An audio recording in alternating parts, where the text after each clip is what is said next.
Hello student and welcome back to my channel physics की बुनियाद। And I will tell you one more thing that if you are new to this channel then please subscribe and press the bell icon to get the latest notification and help your friends by sharing this lectures।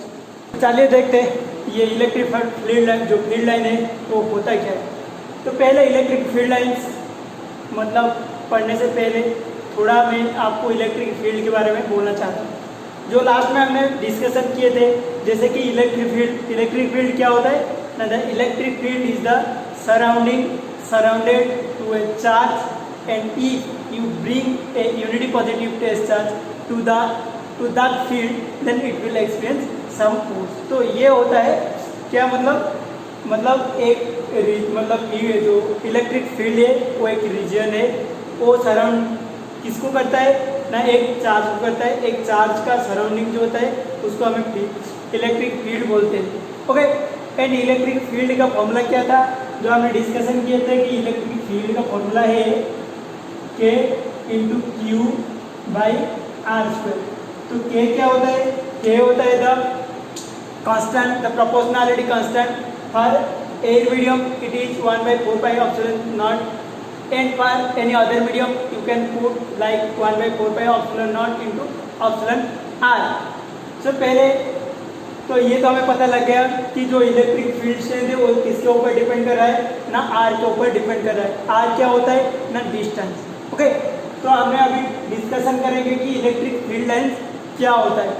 तो पहले जो मतलब concept आया था electric field lines का, वो होता है, मान लो कि तुम्हारा यहाँ पर एक चार्ज है Q, ओके, क्रॉस Q। तो इसका जो इलेक्ट्रिक फील्ड लाइन है वो कैसे मतलब डिफाइन करेंगे, देखो मैं करता हूँ।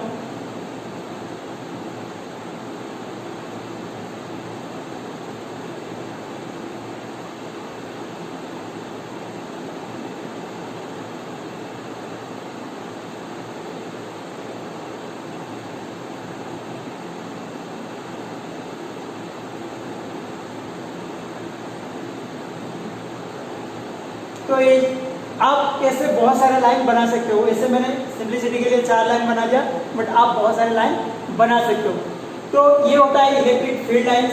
इससे क्या मतलब मिलता है हमें कंक्लूजन ना, यहाँ से पता चलता है कि मतलब कि जो भी ये कॉन्सेप्ट दिया है वो बोला कि जो मतलब चार्ज के पास है, चार्ज के पास क्या होता है ना, इलेक्ट्रिक फील्ड से ज़्यादा होता है। उसको रिप्रेजेंट करने के लिए तुम बड़ा सा एक लाइन डाल दो, जैसे कि इसका लेंथ बड़ा है।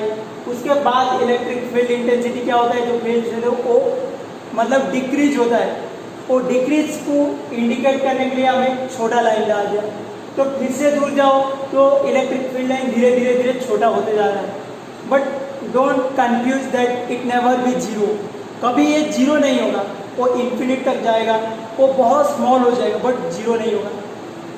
तो ये कंसेप्ट है, जैसे कि आप इलेक्ट्रिक फील्ड लाइंस का लेंथ मतलब लेंथ से पता लगा सकते हो कि इलेक्ट्रिक फील्ड स्ट्रेंथ कितना है। इन द नियर मतलब चार्ज के पास इलेक्ट्रिक फील्ड लाइंस का लेंथ जो बहुत बड़ा होता है, इसका मतलब जो चार्ज के पास इलेक्ट्रिक फील्ड स्ट्रेंथ क्या होता है, ज़्यादा होता है। धीरे धीरे आप जैसे कि दूर जाओगे तो इलेक्ट्रिक फील्ड स्ट्रेंथ क्या होता है, डिक्रीज होते जा रहा है। जैसे कि मान लो तुम्हारे घर में तुम्हारा पावर ज़्यादा होता है, बट घर के बाहर क्या होता है, तुम्हारा पावर थोड़ा सा कम हो जाता है। बट ऐसे तुम घर से जितना दूर जाओगे तुम्हारा मतलब बोलने का जो पावर, तुम्हारा सारे पावर क्या होता है, कम होते जा रहा है। ऐसे ही इलेक्ट्रिक चार्ज से मतलब तुम जितना दूर जाओगे उसका इलेक्ट्रिक फील्ड से उतना ही कम होते जाएगा। तो हम लिख सकते हैं कि the field strength, electric field strength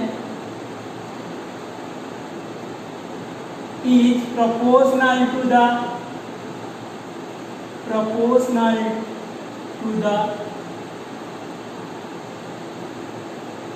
length of field line। Okay, तो हमें ये जो फील्ड लाइन है उसको देखकर हमें इलेक्ट्रिक फील्ड का स्ट्रेंथ पता लगा सकते हैं। जितना बड़ा उतना बड़ा इलेक्ट्रिक फील्ड स्ट्रेंथ, मतलब इतना ज़्यादा इलेक्ट्रिक फील्ड स्ट्रेंथ। ओ साइज जितना छोटा उतना कम इलेक्ट्रिक फील्ड स्ट्रेंथ। और क्या हमें पता चलता है, ध्यान से देखो कि वहां पर मैंने सारे में एरो मार्क लगा दिया। एरो मार्क का मतलब क्या होता है ना, the arrow mark will represent the direction of the electric field.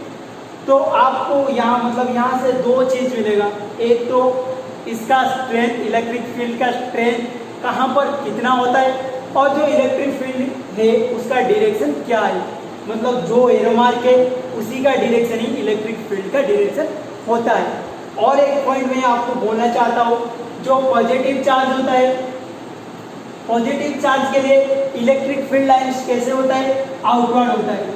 इसका मतलब क्या होता है ना, पॉजिटिव चार्ज के लिए इलेक्ट्रिक फील्ड पॉजिटिव चार्ज से निकलकर बाहर जाता है।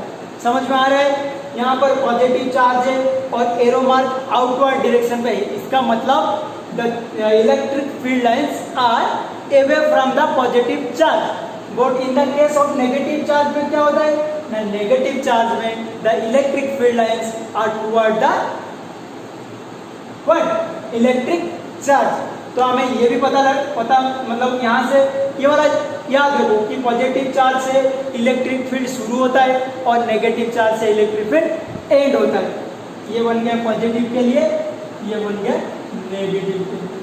ओके, तो मान लो कि ये वाला नेगेटिव चार्ज होगा, तो इसका डायग्राम कैसे बनाओगे, तो मान लो मैं छोटा सा यहाँ पर बना दूंगा कि ये नेगेटिव चार्ज है, और हमें पता है कि नेगेटिव चार्ज में क्या होता है ना, नेगेटिव चार्ज में electric field toward the negative charge होता है।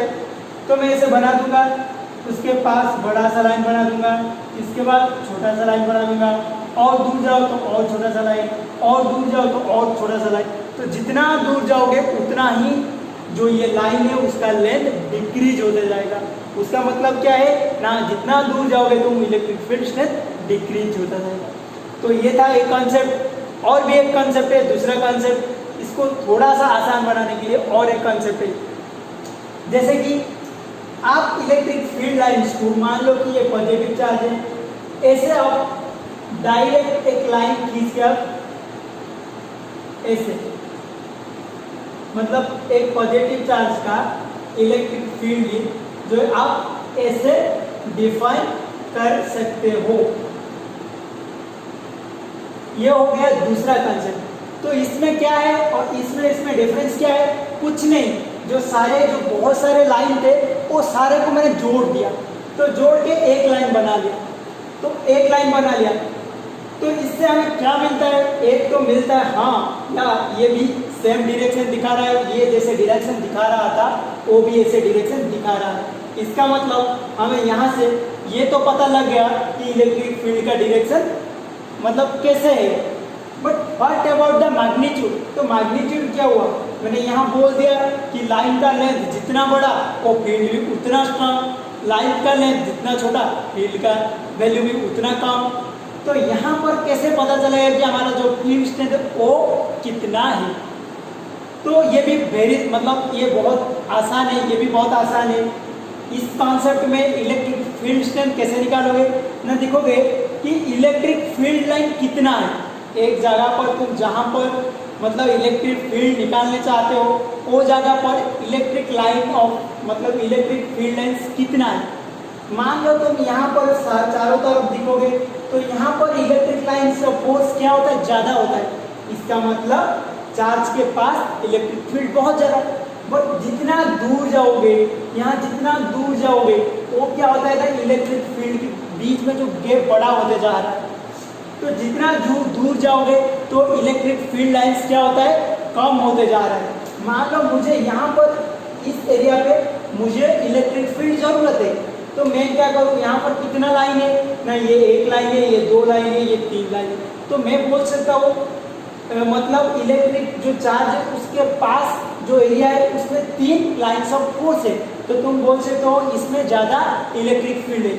और ये सेम लेंथ मैं यहाँ पर लूँ, जितना एरिया मैंने लिया था वहाँ पर उतना एरिया यहाँ पर लूँ, तो यहाँ पर क्या होता है ना, इलेक्ट्रिक फील्ड लाइन्स बहुत कम होता है।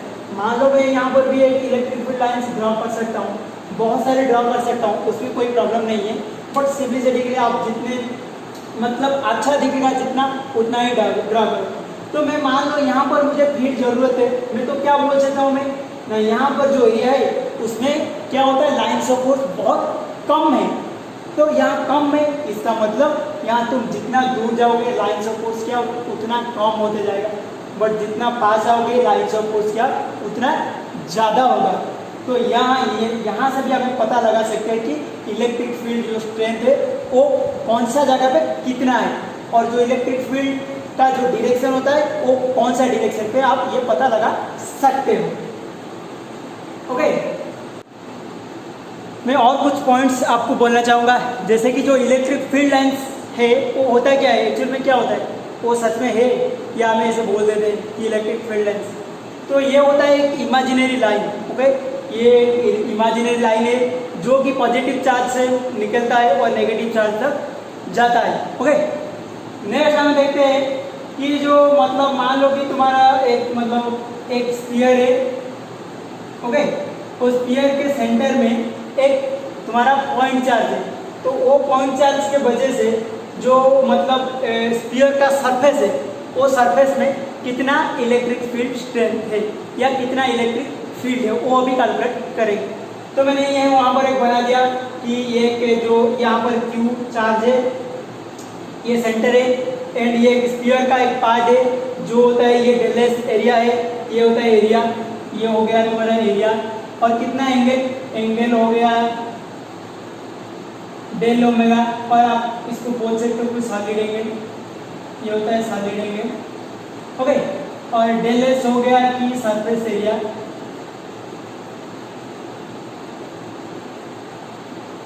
और क्या है जो आर, ये जो आर हो गया उसका रेडियस।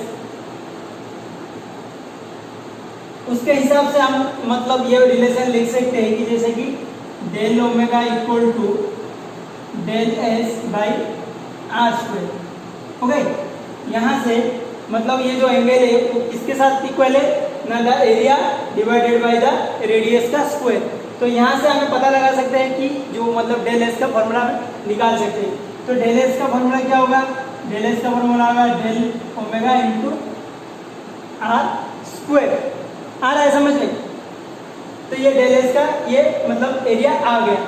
अब हम बोल सकते हैं कि ये जो वहाँ पर एरिया है वो एरिया का जो इलेक्ट्रिक फील्ड है वो कितना है, वो किसके ऊपर डिपेंड कर रहा है ना, वो डिपेंड कर रहा है कि कितना लाइन्स ऑफ फोर्स उसके अंदर दे के जा रहा है। तो मैं लेट अस एज्यूम कर लो कि n number of electric field lines are passing through the area like del S. तो मैं ये लिख सकता हूँ n lines of force okay passes through the area del S। और हमें क्या फाइंड आउट करना है ना, जो एक लाइन से फोर्स जाने के लिए कितना एरिया चाहिए, हम यहाँ पर फाइंड आउट करेंगे कि एक लाइन से फोर्स जाने के लिए कितना एरिया चाहिए।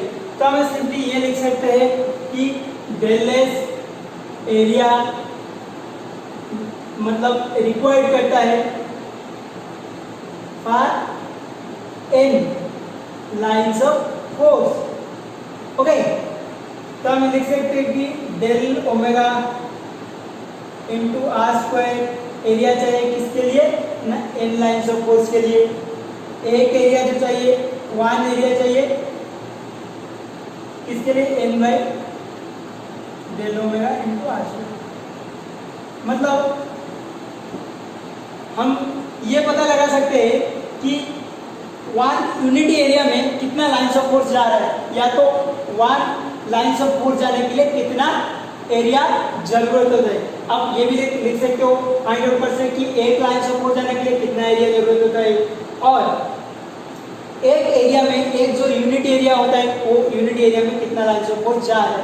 तो हमें यहाँ से पता लग गया कि वन एरिया में यूनिट एरिया में ये एरिया का फॉर्मूला है, तो वन यूनिट एरिया में मतलब n बाई इतना लाइन्स ऑफ फोर्स जा रहा है। मान लो तुम निकालना चाहते हो कि एक लाइन्स ऑफ फोर्स जाने के लिए कितना एरिया जरूरत है, मैं इसे लिख सकता हूँ n लाइन्स ऑफ फोर्स जाने के लिए मुझे जरूरत होता है del omega into R square area. मैं पूछूंगा कि वन लाइन्स ऑफ फोर्स के लिए कितना, तो वन लाइन्स ऑफ फोर्स के लिए मैं लिख सकता हूँ del omega into R square by n। आप ये लिख सकते हो कि ये एक लाइन से फोर्स जाने के लिए ये होता है एरिया। समझ में आ रहा है? और जो ये क्या है ना, 1 यूनिट एरिया में कितना लाइन ऑफ फोर्स जा रहा है। तो हमें 1 यूनिट एरिया में कितना लाइन ऑफ फोर्स मिल गया, तो हमें 1 यूनिट एरिया में कितना इलेक्ट्रिक फील्ड स्ट्रेंथ वो पता लगा सकते हो। मान लो कि हमें 1 यूनिट एरिया में मिल गया, तो हमें 2 यूनिट एरिया में भी निकाल सकते हो। और टोटल जो मतलब स्फीयर है, वो स्फीयर का हमें भी क्या कितना इलेक्ट्रिक फील्ड है वो निकाल सकते हैं। तो पहले हमें क्या जरूरी है ना, जरूरी है कि 1 यूनिट एरिया में कितना लाइन्स ऑफ फोर्स जा रहा है वो फाइंड आउट करना बहुत जरूरी है। वो मिल गया तो तुम आप बोल सकते हो कि सर 1 यूनिट में इतना इलेक्ट्रिक फील्ड है, और तो पूरा जो स्फीयर है उसका एरिया निकाल दोगे, उसका एरिया को इक्वल कर दोगे कि उस मतलब वो एरिया में कितना लाइन्स ऑफ फोर्स जा रहा है। तो ऐसे करके आप पूरा जो स्फीयर है उसके ऊपर इलेक्ट्रिक फील्ड से आप आसानी से निकाल सकते थे। तो ये था आज का जो topic electric lines of force और इलेक्ट्रिक लाइन्स ऑफ फोर्स या इलेक्ट्रिक फील्ड स्ट्रेंथ आप कैसे पता लगा सकते हो, depend upon the electric field lines. Okay, तो lastly but not least I want to say some key points which will help you to remember and to get a good score in your examination. So मैं अभी लिख दूंगा सारे note points, वो आप note कर ले। आपको बहुत मतलब 1 मिनट मैं इसको क्लीन कर दूंगा।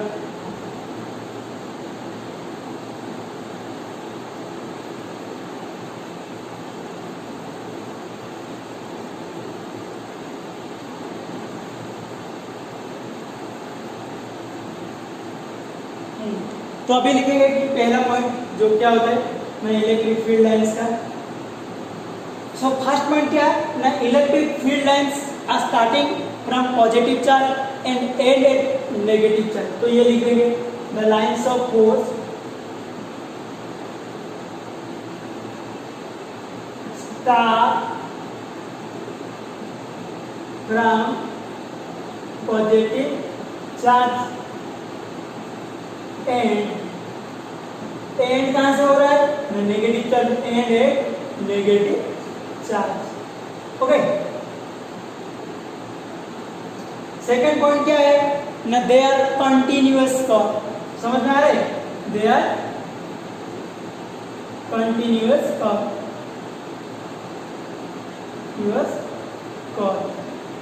कैसा होता है, जैसे मान लो यहाँ पर पॉजिटिव है, यहाँ पर नेगेटिव है, तो ये वाला ऐसे जाएगा, पॉजिटिव से स्टार्ट होगा और नेगेटिव से जाएगा। और ये फिर से नेगेटिव से पॉजिटिव को नहीं आएगा, ये याद रखो। ये पॉजिटिव से नेगेटिव जाएगा, वो नेगेटिव से पॉजिटिव नहीं आएगा। इसलिए हम ये भी लिख सकते हैं they are not closed curve, not a closed curve.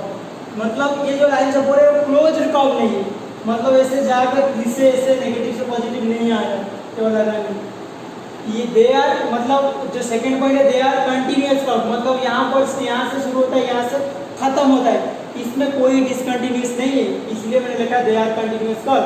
But they are not a closed curve, या means they are not in closed loop. You can write they are not in closed loop.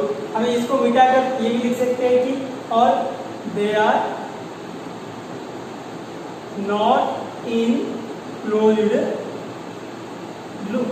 Second third point हो गया कि first point the lines of force start from positive charge end at the negative charge. Second point, they are a continuous curve because they start from positive and end at negative. There is no discontinuity in between that.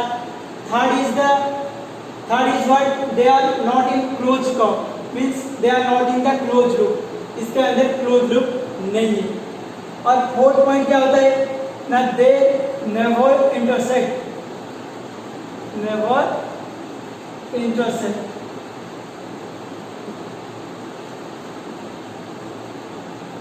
Intersect each other.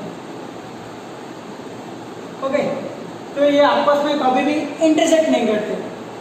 Intersect कर लेंगे तो मान लो कि दो मतलब यहाँ पर intersect कर लेंगे, यहाँ से एक आ रहा है, यहाँ से मान लो कि यहाँ से इंटरसेक्ट कर रहे हैं, तो यहाँ पर आपको दो पॉइंट मिल जाएगा, मतलब दो डायरेक्शन मिल जाएगा। It is not possible. 2 direction मिल जाएगा तो ये पॉसिबल नहीं है, तो ये कभी भी इंटरसेक्ट नहीं करते। और नेक्स्ट पॉइंट क्या आता है ना, द लाइन्स ऑफ फोर्स, केवल आप लिख लो कि the lines of force help to find the direction of the what electric fields. And next 5th number क्या होता है ना, the lines of force help to find the magnitude of the electrical strength if the lines of force are more then the electric field strength is more, if the lines of force are less then the electric field is less, or yeah you can say electric field strength is less. So these are some key points and note down, it will help you in your examination and आप ऐसे practice करते जाओ। और ये एक बात ध्यान रखना कि खुद कैसे नोट बनाएं, क्योंकि खुद का नोट ही सबसे अच्छा नोट होता है। मैं कुछ बोल दूँ, ये सारे समझ लो कि मतलब एक्चुअली में होता क्या है इलेक्ट्रिक फील्ड लाइंस, और उसको कैसे मतलब रिप्रेजेंट करोगे, क्या की पॉइंट्स है, वो सारे आप ध्यान से समझ लो। एक बार तुम्हें समझ में आ गया तो अपना बुक निकाल के आप खुद इसका नोट बना सकते हो। खुद नोट बनाने से क्या होता है फायदा ना, आप जो भी लिखोगे आपको समझ में आएगा बाद में। मान लो मैंने कुछ भी नोट बना लिया, कुछ भी मैंने दे दिया, या आप कोई भी इंटरनेट से कुछ नोट ढूंढ लिया, तो उसमें क्या होगा, मान लो कुछ मतलब ऐसा वर्ड है जो तुम्हें समझ में नहीं आ रहा, तो वो तुम्हें कंफ्यूजन करेगा और एग्जाम में जब जाओगे तो तुम्हारा वो याद नहीं होगा, उसके वजह से पूरा तो मतलब मार्क तुम्हारा कट सकता है। इसलिए कोशिश करो कि पूरा नोट आप खुद बनाएं और उसके बाद वो नोट को एक बार आपका टीचर से चेक करवा लो, तो तुम्हारा पूरा नोट भी तैयार हो जाएगा और एग्जाम के लिए प्रैक्टिस करने के लिए भी आपको आसान हो जाएगा। और फिर भी तुम्हें कोई मतलब डाउट हो रहा है तो आप कमेंट सेक्शन में कमेंट करके मुझे मतलब कमेंट डाल सकते हो, तो मैं कोशिश करूँगा कि आप सारे का कमेंट का जवाब मैं दे दूँगा। तो आप प्रैक्टिस करते रहो। आज के लिए इतना ही, थैंक यू।